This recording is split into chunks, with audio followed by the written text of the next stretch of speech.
Morgan, and today I will be reading Chapter 21 of Mansfield Park by Jane Austen. Sir Thomas's return made a striking change in the way of the family, independent of lovers' vows. Under his government, Mansfield was an altered place. Some members of their society sent away, and the spirits of many others saddened. It was all sameness and gloom, compared with the past. A somber family party, rarely enlivened. There was little intercourse with the parsonage. Sir Thomas, drawing back from intimacies in general, was particularly disinclined, at this time, for any engagements but in one quarter. The Rushworths were the only addition to his own domestic circle which he could solicit. Edmund did not wonder that such should be his father's feelings, nor could he regret anything but the exclusion of the Grants. But they, he observed to Fanny, have a claim. They seem to belong to us. They seem to be a part of ourselves. I could wish my father were more sensible of their very great attention to my mother and sisters while he was away.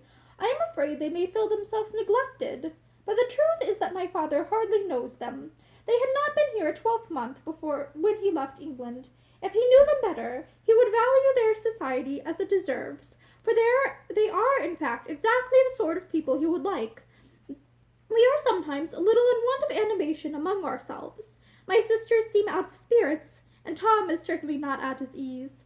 Dr. and Mrs. Grant would enliven us, and make our evenings pass away with more enjoyment even to my father.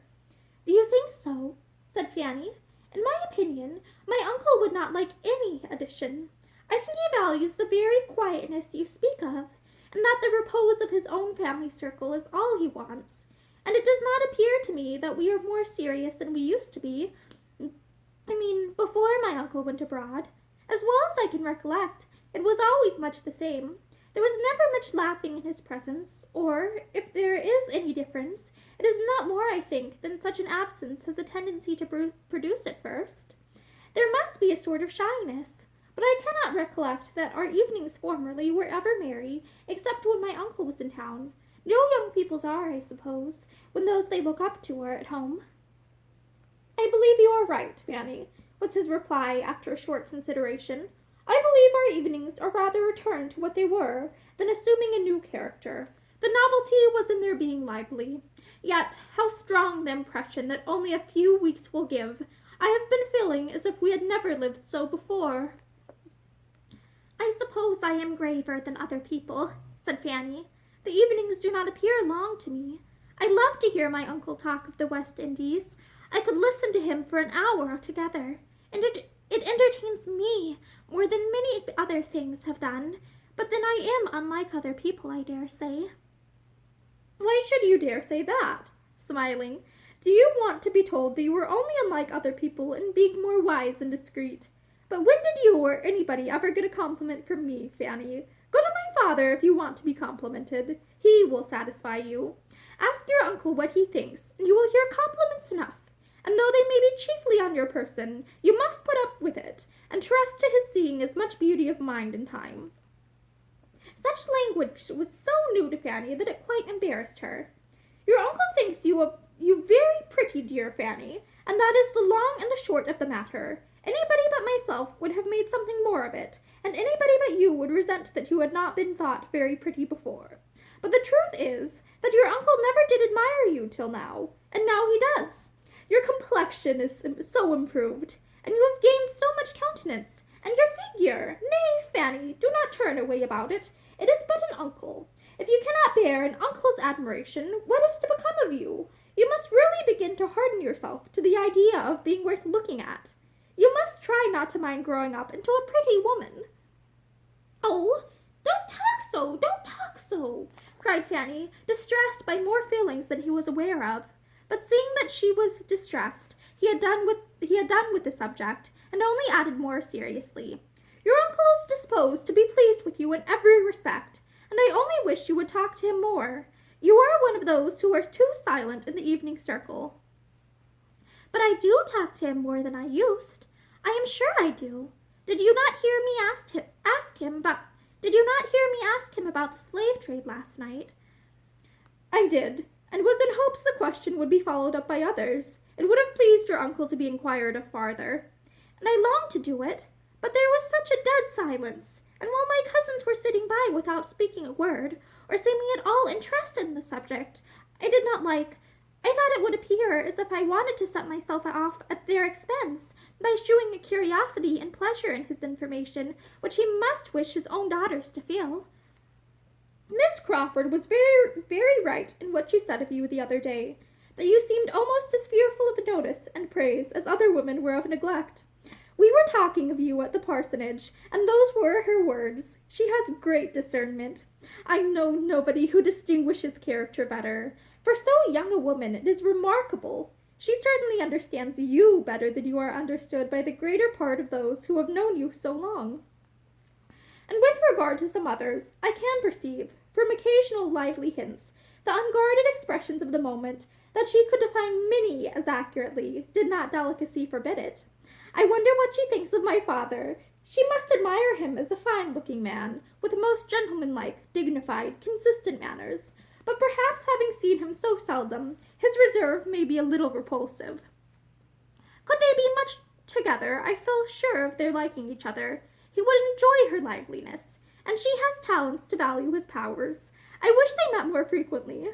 I hope she does not suppose there is any dislike on his side. She must know herself too secure of the regard of all the rest of you, said Fanny with half a smile, to have any such apprehension. And Sir Thomas's wishing just at first to be only with his family is so very natural that she can argue nothing from that. After a little while, I dare say we shall be meeting again in the same sort of way, allowing for the difference of the time of the year. This is the first October that she has passed in the country since her infancy. I do not call Tunbridge or Cheltenham the country, and November is a still more serious month, and I can see that Mrs. Grant is very anxious for her not finding Mansfield dull as winter comes on. Fanny could have said a great deal, but it was safer to say nothing, and leave untouched all Miss Crawford's resources, her accomplishments, her spirits, her importance, her friends, lest it should betray her into any observations seeming unhandsome. Miss Crawford's kind opinion of herself deserved at least a grateful forbearance, and she began to talk of something else. Tomorrow, I think, my uncle dines at Southerton, and you and Mr. Bertram, too. We shall be quite a small party at home. I hope my uncle may continue to like Mr. Rushworth. That is impossible, Fanny. He must like him less after tomorrow's visit, for we shall be 5 hours in his company. I should dread the stupidity of the day, if there were not a much greater evil to follow. The impression it must leave on Sir Thomas. He cannot much longer deceive himself. I am sorry for them all, and would give something that Rushworth and Maria had never met. In this quarter, indeed, disappointment was impending over Sir Thomas. Not all his goodwill for Mr. Rushworth, not all Mr. Rushworth's deference for him, could prevent him from soon discerning some part of the truth. That Mr. Rushworth was an inferior young man, as ignorant in business as in books, with opinions in general unfixed, and without seeming much aware of it himself. He had expected a very different son-in-law, and beginning to feel grave on Maria's account, tried to understand her feelings. Little observation there was necessary to tell him that indifference was the most favorable state they could be in. Her behavior to Mr. Rushworth was careless and cold. She did not like him. Sir Thomas resolved to speak seriously to her. Advantageous as would be the alliance, and long-standing and public as was the engagement, her happiness must not be sacrificed to it. Mr. Rushworth had, perhaps, been accepted on too short an acquaintance, and on knowing him better she was repenting. With solemn kindness Sir Thomas addressed her, told her his fears, inquired into her wishes, entreated her to be open and sincere, and assured her that every inconvenience should be braved, and the connection entirely given up, if she felt herself unhappy in the prospect of it. He would act for her and release her. Maria had a moment's struggle as she listened, and only a moment's. When her father ceased, she was able to give her answer immediately, decidedly, and with no apparent agitation. She thanked him for his great attention, his paternal kindness, but he was quite mistaken in supposing she had the smallest desire of breaking through her engagement, or was sensible of any change of opinion or inclination since her forming it. She had the highest esteem for Mr. Rushworth's character and disposition, and could not have a doubt of her happiness with him. Sir Thomas was satisfied, too glad to be satisfied perhaps to urge the matter quite so far as his judgment might have dictated to others. It was an alliance which he could not have relinquished without pain, and thus he reasoned. Mr. Rushworth was young enough to improve. Mr. Rushworth must and would improve in good society, and if Maria could now speak so securely of her happiness with him, speaking certainly without the prejudice, the blindness of love, she ought to be believed. Her feelings probably were not acute. He had never supposed them to be so, but her comforts might not be less on that account, and if she could dispense with seeing her husband a leading, shining character, there would certainly be everything else in her favor. A well-disposed young woman, who did not marry for love, was in general but the more attached to her own family, and the nearness of Sotherton to Mansfield must naturally hold out the greatest temptation, and would, in all probability, be a continual supply of the most amiable and innocent enjoyments. Such and such like were the reasonings of Sir Thomas, happy to escape the embarrassing evils of a rupture, the wonder, the reflections, the reproach that must attend it, happy to secure a marriage which would bring him such an addition of respectability and influence, and very happy to think anything of his daughter's disposition that was most favorable for the purpose. To her the conference closed as satisfactorily as to him. She was in a state of mind to be glad that she had secured her fate beyond recall, that she had pledged herself anew to Sotherton, that she was safe from the possibility of giving Crawford the triumph of governing her actions, and destroying her prospects, and retired in proud resolve, determined only to behave more cautiously to Mr. Rushworth in future, that her father might not be again suspecting her. Had Sir Thomas applied to his daughter within the first 3 or 4 days after Henry Crawford's leaving Mansfield, before her feelings were at all tranquilized, before she had given up every hope of him, or absolutely resolved on enduring his rival, her answer might have been different. But after another 3 or 4 days, when there was no return, no letter, no message, no symptom of a softened heart, no hope of advantage from separation, her mind became cool enough to seek all the comfort that pride and self-revenge could give. Henry Crawford had destroyed her happiness, but he should not know that he had done it. He should not destroy her credit, her appearance, her prosperity too. He should not have to think of her as pining in the retirement of Mansfield for him, rejecting Sotherton in London, independence and splendor for his sake. Independence was more needful than ever, the want of it at Mansfield more sensibly felt. She was less and less able to endure the restraint which her father imposed. The liberty which his absence had given was now become absolutely necessary.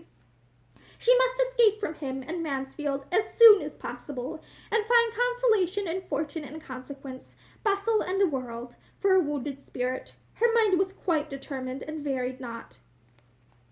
To such feelings, even the delay of much preparation, would have been an evil, and Mr. Rushworth could hardly be more impatient for the marriage than herself. In all the important preparations of the mind she was complete, being prepared for matrimony by an hatred of home, restraint and tranquillity, by the misery of disappointed affection, and contempt of the man she was to marry. The rest might wait.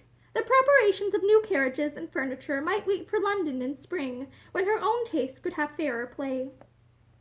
The principals being all agreed in this respect, it soon appeared that a very few weeks would be sufficient for such arrangements as must precede the wedding. Mrs. Rushworth was quite ready to retire, and make way for the fortunate young woman whom her dear son had selected, and very early in November removed herself, her maid, her footman, and her chariot, with true dowager propriety, to Bath, there to parade over the wonders of Sotherton in her evening parties, enjoying them as thoroughly, perhaps, in the animation of a card-table as she had ever done on the spot. And before the middle of the same month the ceremony had taken place, which gave Sotherton another mistress. It was a very proper wedding. The bride was elegantly dressed. The 2 bridesmaids were duly inferior. Her father gave her away. Her mother stood with salts in her hand, expecting to be agitated. Her aunt tried to cry, and the service was impressively read by Dr. Grant. Nothing could be objected to when it came under the discussion of the neighborhood, except that the carriage which conveyed the bride and bridegroom and Julia from the church door to Sotherton was the same chaise which Mr. Rushworth had used for a 12th month before. In everything else the etiquette of the day might stand the strictest investigation. It was done, and they were gone. Sir Thomas felt as an anxious father must feel, and was indeed experiencing much of the agitation which his wife had been apprehensive of for herself, but had fortunately escaped. Mrs. Norris, most happy to assist in the duties of the day, by spending it at the park to support her sister's spirits, and drinking the health of Mr. and Mrs. Rushworth in a supernumerary glass or two, was all joyous delight, for she had made the match. She had done everything, and no one would have supposed, from her confident triumph, that she had ever heard of conjugal infelicity in her life, or could have the smallest insight into the disposition of the niece who had been brought up under her eye.